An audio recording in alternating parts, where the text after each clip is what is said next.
Assalamualaikum.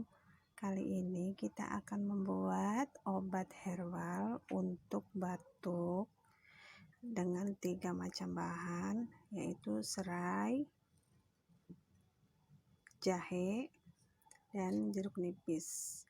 Untuk jahe kita iris-iris, terus kita geprek. Begitu juga dengan serai ya. Serta air putih 1 gelas ukuran agak besar, dan juga gula merah kurang lebih 50 gram. Kalau kurang manis bisa ditambahkan ya.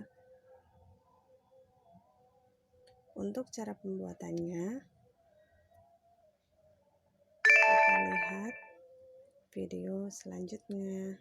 Untuk langkah selanjutnya, kita panaskan airnya dahulu ya. Tunggu sampai mendidih. Setelah mendidih, kita masukkan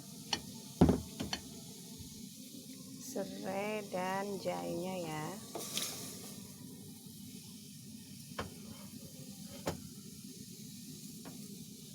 Dan juga gula merah.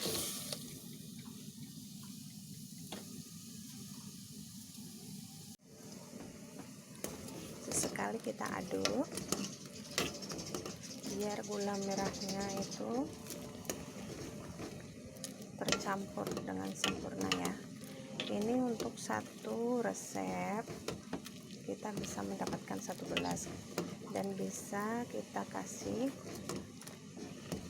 air seperti langkah pertama tadi ya, bisa 2 atau 3 kali lagi untuk stokan. Setelah itu kita saring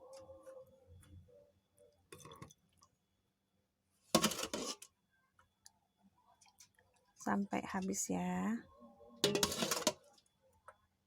Baunya enak, seger nih. Insya Allah yang punya batuk segera sembuh. Alhamdulillah, untuk jamu herbal pereda batuk udah siap. Untuk cara konsumsinya, ini dicampur dengan perasan jeruk nipis. Rasanya akan semakin segar. Kalau saya sukanya langsung diperas di sini ya.